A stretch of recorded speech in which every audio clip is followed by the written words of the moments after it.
আচ্ছা, মাছের মাথার কিছু প্রিপারেশন বললে কি কি মনে পড়ে? প্রথমেই মুড়ি ঘন্ট, মুগ ডাল বা বড়জোর কুমড়ো দিয়ে একটা মাথার ঘন্ট।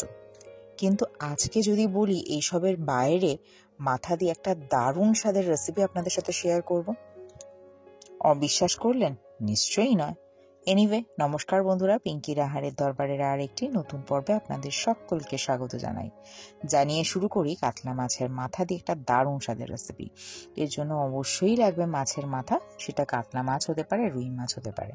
নতুন অ্যাডিশন কি বলুন তো, কিছুটা মাছের তেল। অনেকেই এটা খান না, কিন্তু আমার ব্যক্তিগত মতামত, মাছের মাথা দিয়ে কোনো প্রিপারেশন করলে একটু মাছের তেল দিয়ে দেবেন, কি অসম্ভব ভালো লাগে। টেস্টের পার্থক্যটা আপনারা এমনিই বুঝে যাবেন। আচ্ছা, এখানে আমি মাছের মাথাটাকে নুন আর হলুদ মিশিয়ে রেখে দিলাম, তবে এখানে মাছের তেলও কিছুটা রয়েছে।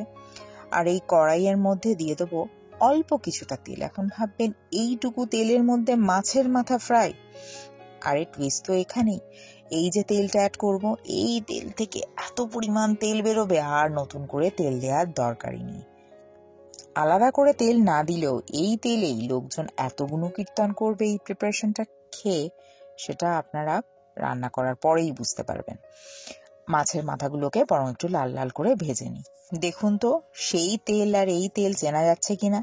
কি অদ্ভুত কাণ্ড না! তেল দিয়ে কিছু ভাজলে তেল কমে, আর এখানে দেখুন মাছের তেলে তেল এতটা বেড়ে গেল। কথায় কথায় কিন্তু আমার মাছের মাথাগুলোকে লাল লাল করে ভেজে নেওয়া হয়ে গেছে। তবে এখানে একটা ছোট্ট টিপস শেয়ার করি। মাছের মাথা দিয়ে কিছু প্রিপারেশন করলে মাছের মাথাগুলোকে কিন্তু খুব ভালো করে ভেজে নেবেন।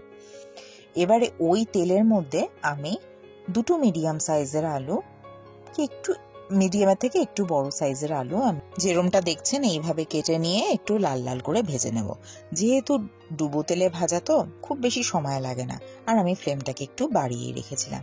দেখে নিশ্চয়ই বুঝতে পেরেছেন একটু লাল লাল হয়ে গেছে। এবার এটাকে আমি তুলে নেব।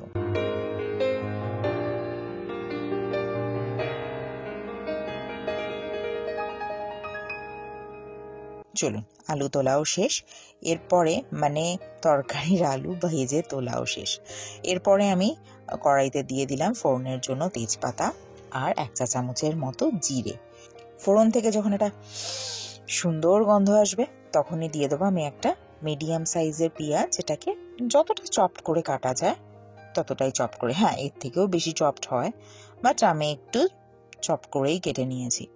আচ্ছা, এরপরে এইটা হলো 1.5 ইঞ্চির মতো আদা, 6 থেকে 7 কোয়া রসুন আর 2টো কাঁচা লঙ্কা, যেটা কিনা লাল হয়ে গেছে, সেই লঙ্কা বাটা। তো এই বাটাটা আমি দিয়ে দিলাম। পেঁয়াজ বাটাটা দিলে টেক্সচারটা এতটাই হেভি বা থিক হয়ে যায়, সে কারণে আমি পেঁয়াজ বেটে দেওয়াটা খুব একটা বেশি প্রেফার করি না। তাই পেঁয়াজ কেটে দেওয়াটাই আমার কাছে শ্রেয় মনে হয়।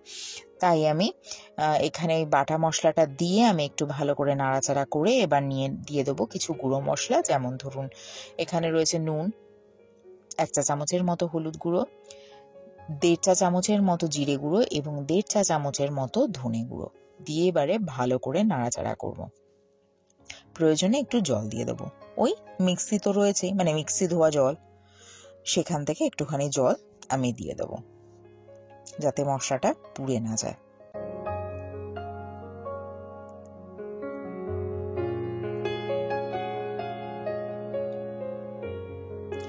যখন মাছের মাথা দিয়ে সবকিছু খেয়ে বোর হয়ে যাবেন, বা ধরুন একটু অন্যরকম কিছু ট্রাই করতে ইচ্ছা করছে, আর বাড়িতে সেরকম সরঞ্জাম করার মতো কিছু নেই, তাহলে কিন্তু এই রান্নাটা অবশ্যই করতে পারেন। সামান্য উপকরণে দারুণ সুস্বাদু একটা রান্না হয়। এখানে দিয়ে দিলাম আমি 2টো মিডিয়াম সাইজের টমেটো, যেটাকে টুকরো টুকরো করে দিয়েছি। বেটে দিলে ওই একই ব্যাপার, জানেন, গ্রেভিটা এত বেশি থিক হয়ে যায়, সেটা আর অত ভালো লাগে না। তাই আমি একটু কেটে দেওয়াটাই পছন্দ করি।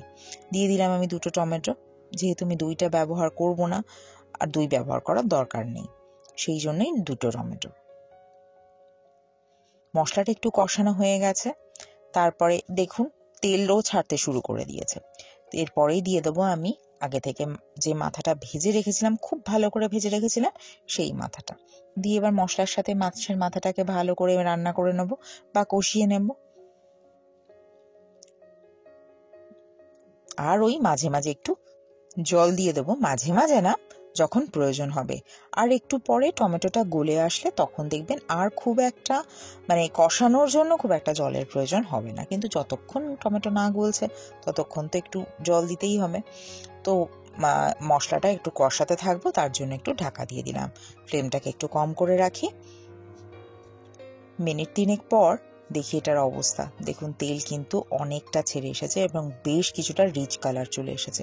দেখুন আমি কিন্তু 1 ফোঁটা কাশ্মীরি লাল লঙ্কার গুঁড়ো বা এমনি লাল লঙ্কার গুঁড়োও দিইনি, শুধু ওই 2টো লাল কাঁচা লঙ্কাই দিয়েছি।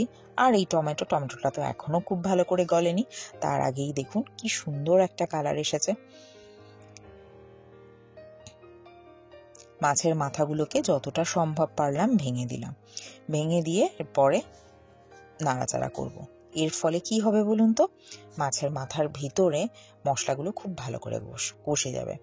আর একটু নতুন করে অ্যাড করলাম অল্প একটু চিনি, এটা জাস্ট স্বাদটাকে একটু ব্যালেন্স করার জন্য। ন্যাচারালি আমি মাছের কোনো প্রিপারেশন যেগুলো মিষ্টি দেওয়ার চলে না তাতে দিই না, বাট এটাতে দিলাম।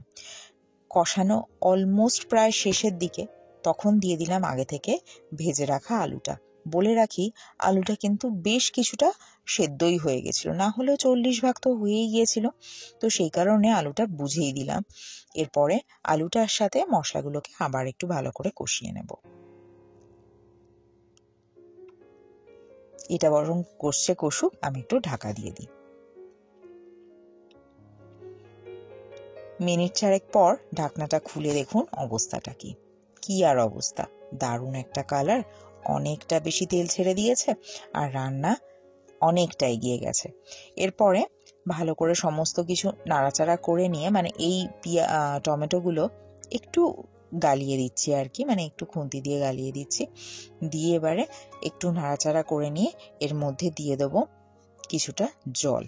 আলুগুলো তো মোটে 40% সেদ্ধ হয়েছিল, তারপরে না হয় ঢাকা দেওয়ার পর 50%, বাদ বাকিটুকু তো হতে হবে, সেই জন্য দিয়ে দেবো আমি পরিমাণ মতো জল। এটা একেবারে গামাখা হয় না, অল্প একটু ঝোল হয়, অল্প ঝোল, তো সেই কথা চিন্তা করেই ঝোলটা আমি অ্যাড করলাম। আর এই মুহূর্তেই দিয়ে দেবো আমি একটু শাহি গরম মশলা। ন্যাচারালি শাহি গরম মশলাটা শেষে দেওয়াটাই ভালো, কিন্তু একটু আগে দিয়ে দিলে না টেস্টটা একটু অন্যরকম হয়। চেষ্টা করে দেখবেন, মানে ট্রাই করে দেখবেন, একটু ট্রাই করে দেখবেন। ব্যাস, এবার ঝোলটাকে ফুটতে দিই।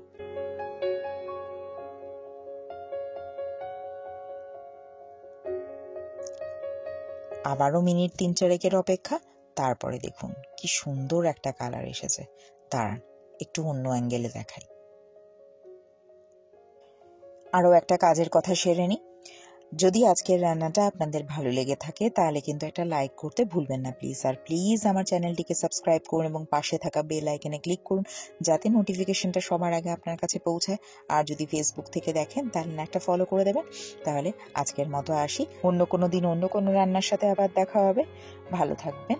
ভিডিওটি দেখার জন্য ধন্যবাদ।